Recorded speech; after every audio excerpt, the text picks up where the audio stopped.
Hello, welcome to Sheepdog Says. I'm Sheepdog, and today I wasn't really sure what to record about, and then sometimes I just have to look back at what's happened on the day and think there's enough content there to just talk about how dumbfounded I am about the way that Bosco goes about his daily life. I mean, people talk about my cartoon life and the silly things I get up to, but it feels like son of Sheepdog has become a whole extra cartoon life of his own. Um, Basically, he was invited to a birthday party. These parents were wise. They were geniuses because they set their party at 10:30 on a Saturday morning to finish at 12:30. Normally, they're at 12:30 till 2, or 2 till 4 or whatever, and it just dominates the entire evening and afternoon. But this was perfect. So I volunteered to bite the bullet and take him to the party while my wife and Lampup watched the film together at home. I was surprised with myself because I got up, got ready, got in the car, gift sorted, drove over there. Everything ran smooth. We weren't too early, we weren't too late. 3 or 4 people had arrived. All good. As we were pulling up, I realised all the boys were dressed as pirates and all the girls were dressed as princesses, and Bosco was dressed as Bosco in his normal clothes. My God, he was just, I want to go home and get dressed. I wanted to get changed. And I'm going, you don't have a pirate costume. We didn't realise, we forgot that this was a pirate thing. All I'm thinking of is the amount of times this happened to me growing up. There'd be non-uniform day at school. There'd be fancy dress parties. I hate dressing up because I always used to get it wrong and forget growing up. So I was very much trying to make him not get scarred by this because I used to just do it. And it wasn't my mum and dad's fault. It was me forgetting to tell my parents that it was a fancy dress or whatever. In this instance, we just didn't have time to sort it. So I'm trying to convince him to just own it. He's refusing. He's getting upset. I'm trying to clean him up, and because he was getting all like teary and snotty like kids do. And I finally convinced him it was either go home or go in. So we decided to go in. I'm annoyed with myself because it wasn't until I went in, explained that we'd forgotten to like 1 or 2 people who, the host basically, we forgot to get a costume, and they're like, don't worry about it. All the boys had their hats and their hooks and that off within 2 minutes, and were running around. But it was only then, once I'd sat down and nobody was around to share my comedy with, that I realised. And so I had to text my wife and just say, he could have been an internet pirate. I could have just said he was a software pirate that he steals stuff off the internet for a living. We'd have just owned it. Would have been perfect. I could have got him a fedora or something if I'd really wanted to go to town on it. But I was disappointed in myself for not being quick-witted enough. I was about 10 minutes too late to crack that one. But he owned it. It was fine. He went off on his merry way. And I just learned that 2 things, actually. Every parent there was freaking out that their kid was going to hurt someone on the bouncy castle because they were all alluring to themselves and they were going nuts. I was really, because he's slightly taller than everybody else. His birthday's in October. He's one of the older kids in the year. He's slightly taller. He's just a wrecking ball. A lot of them are wrecking balls. And I kept just thinking he's going to knock someone down, and then the parents are going to be scowling at me. And then I had that tragic, awful, conflicted moment where he came to me in tears because he'd been knocked, and my thought was relief that he hadn't knocked anyone. Gave him a hug, obviously, looked after him, made sure he was okay. He slowed down then. It was almost like I might have to start paying a 6-year-old to just walk around and knock him down once without hurting him, because then he'll just behave for the rest of the day. And that's pretty much it. He just stopped being silly. I found the cure. It was just to basically show him what might happen. But bless him, I'm convinced that this boy is going to be a scientist, because at some point in the party, they had a bouncy castle and they let him down when everyone's supposed to eat. It's basically the signal. We're letting down a bouncy castle, go and eat your food. So he goes and eats his food. He finishes up. Lots of people had finished, and they left the bouncy castles down for too long. And lots of kids were climbing under and going inside and looking inside it while it was deflated. And all I kept thinking was, why is Bosco just standing there? What is he doing? Like, what is he up to? He's just standing there in the middle of the bouncy castle. It's completely flat on the floor. And he's just watched. Kids are going under. He's just like, he's looking at me every now and again, just like, I'm all right, I'm all right. And I'm thinking, what's going through his head? And then it must have just been, the guy was just looking at, turning it on. I heard the dads talking. They were going to, and it just twigged what he was doing. So as they were about to turn on, I walked over and I just kind of moved him aside and said, "You don't want to be standing there when it goes up." And he basically kind of went, "Yeah, I do." And I laughed, turned to tell somebody like what his plan was. And before I know it, it ran around the other side of the bouncy castle, jumped into the middle of it, and got inflated up towards the ceiling. And I'm frantically leaning on the wall of the bouncy castle, trying to stop it inflating above me, trying to grab his leg. And then eventually it kind of went up and up and up and up, and he just kind of rolled into my arms, and he's laughing his head off, and everyone's like a mixture of dads thinking that's the coolest thing I've ever seen, and other dads just going, and like the kid's just laughing, and he's just like, he's completely non-phased by it. He's thinking it's the best thing ever. But that was it. His whole plan had been, while all these other kids were just laying under the plastic, just seeing what was inside a deflated bouncy castle, he was thinking, if I just stand here, I'm going to rise to the ceiling on top of this castle, and I'll be able to just shout down to everybody that I'm the king.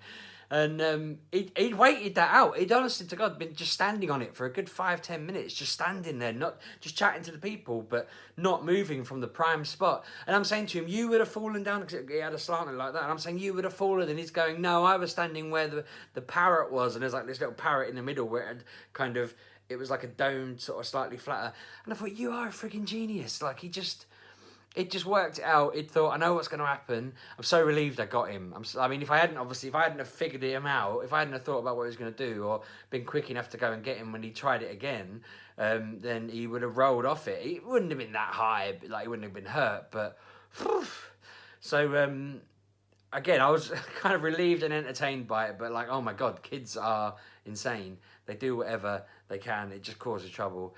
Their minds work in hilarious ways. So he was good the rest of the party. Had to take him to get a haircut. As you've noticed, I've had my haircut too. By the way, bit of housekeeping. I mentioned the other day I have a black patch on the side of my hair. I don't know if you can see it, but it is back. It's around here somewhere. I even just checked with Kirsty and she said it's still there. It's further forward than I remember. I saw it in the mirror a minute ago. It's like here-ish. But yeah, I thought it had gone, but apparently it is back. They didn't mention it when they cut my hair. But when we went in there was quite a queue, so we sat around waiting, and Bosco's just playing with the random toys and stuff, making all these crazy dinosaur noises and stuff in the corner in his otherwise silent hairdressers. And it come to like, who's next? And I sort of said, I think it's us. And I said to him, you sit down and you get your hair cut. And he was like, no, I want you to have yours haircut first. I don't want mine cut. You have yours done first. And I said to him, you need to sit down and have your hair cut. It's because I need to tell the lady what you're doing so she can cut your hair. And then I'll get mine cut in a minute and we'll probably finish at the same time. But I don't want you just sat behind me while I start having my hair cut because you'll just run riot. He had like, I can't even think of it. It was like a, what's the word? 8 on the Richter scale in terms of meltdown, I guess. Like a severe meltdown of wanting me to go first, wanting to be, you know, not have his hair cut, refusing. They put the gown on him and he just pulled it off and put it down. And I'm thinking, you haven't done this since you were a 2-year-old and like really didn't want to have your hair cut. So eventually I leaned into him and I said, there are too many people here for you to be kicking off like this. This is embarrassing. You're making a scene. You know, sit down or you will be in trouble. And I'm really being firm with him and I'm trying really hard to sound like I'm in control. I'm completely calm. This hairdresser's going to me, don't worry about it. It happens all the time. We don't care. It doesn't bother us. Do you know what I mean? She's like, don't worry, it's fine.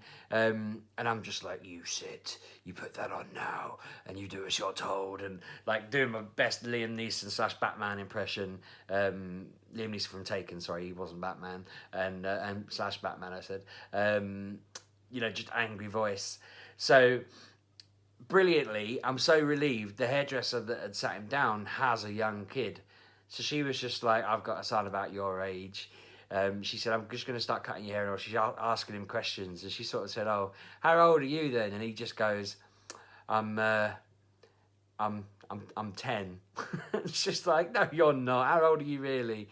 And he's like, I'm in year 9. And she's like, you're not in year 9. She's like, how old are you? Well, if you're 10, are you in year 6? And he's like, yeah. And he goes, actually, I'm in year 1. She's like, oh, so you're 6 then? And I'm sat there thinking, no, you're not. And he's like, yeah, I'm 6. And then she's like, how old are you really? And he's like, 13. No, he said 30, then 13. And she's like, well, I don't give lollies to 13 and 30-year-olds. You only get a lolly if you're 5 or 6. And he's like, okay, I'm 5. And she looked at me, I'm like, yeah, he is 5. And she goes, and what's your name? And he's like, Banana. What's your surname, Banana? Banana Pear. And she's just like, okay. So she's calling him Banana. And then her name was Apple. But then she's cutting his hair. And he's like, you're going to cut my ear. And she sort of says, stay still. And she starts cutting. And he's like, ah. And he started freaking out like he'd had his ear cut.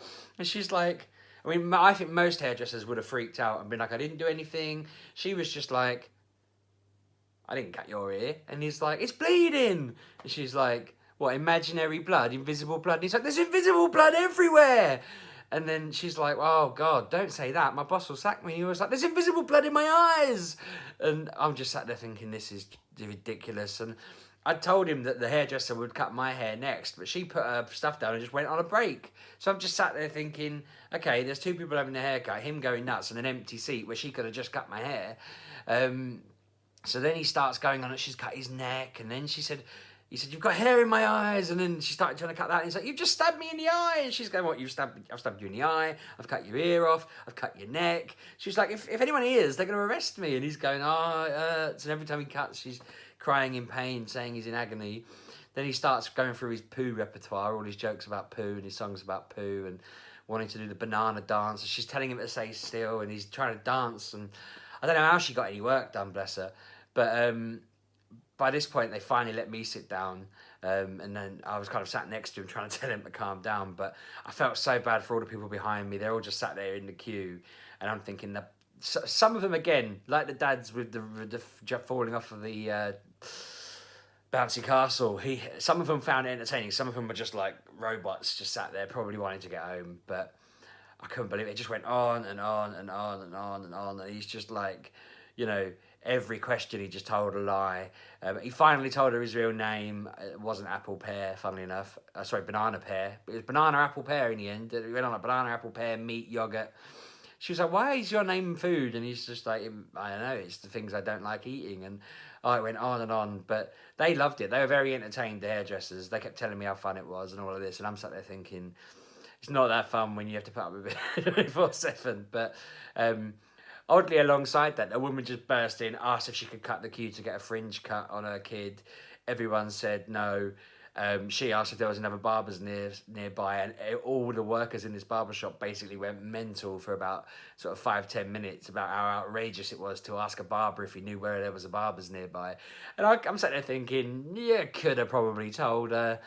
There was like 3 on this one line of shops on its own, but or you could have let her cut the queue. I don't know. It was one of those, again, awkward. Deeping people are weird. I've mentioned before that deeping's a little bit weird sometimes, but like, if she'd have asked me, I'd have gone, yeah, I don't care if you spend 5 minutes in the queue in front of me. But the bloke behind me was just like, no. I just thought, Jesus, fair enough. I mean, if she was that bothered about a fringe for a 2-year-old, she should just cut it herself, to be fair. But that was awkward. That was very hostile.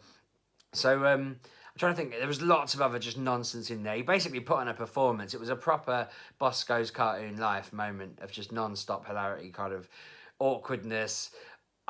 I don't know whether the hairdresser was prolonging the haircut at one point because she got a hairdryer out and was just spraying him with that air on that, brushing him down while they were finishing up mine. But they finished us both at the same time, and then I went and paid and everything. But they gave him his lolly and that, and I thought, okay, we've survived. When we got home, he was just exhausted then. He just chilled out fine. We went to the park. He ended up grazing his knees and getting all upset about that. But and he was trying to get me to write a letter to his teacher explaining that he'd fallen and hurt his knee. And I was like, I don't need to tell you. Like, it happened on a Saturday. You're going to school on Monday. You know, she don't care. But it was ridiculous. And then to top it all off, in a hilarious kind of ironic kind of twist, I mentioned about games and how he's really good at them, and Lampup was really bad at them, and I'm like middle okay at them. And this, we all played Fortnite together 1 by 1 earlier today. I had to go, died in the last sort of 30 odd people. Bosco had to go, got killed instantly basically, landed, walked forward, got shot. My wife had to go, got down to the last 15. We didn't play it in this order, but it's more fun telling it in this order. My wife, who never plays games. Sorry? Last 5, she's shouting from the other room. Got down to the last 5 people alive on the map. None of us killed anyone at this point, although she came very, very close. So did I at one point.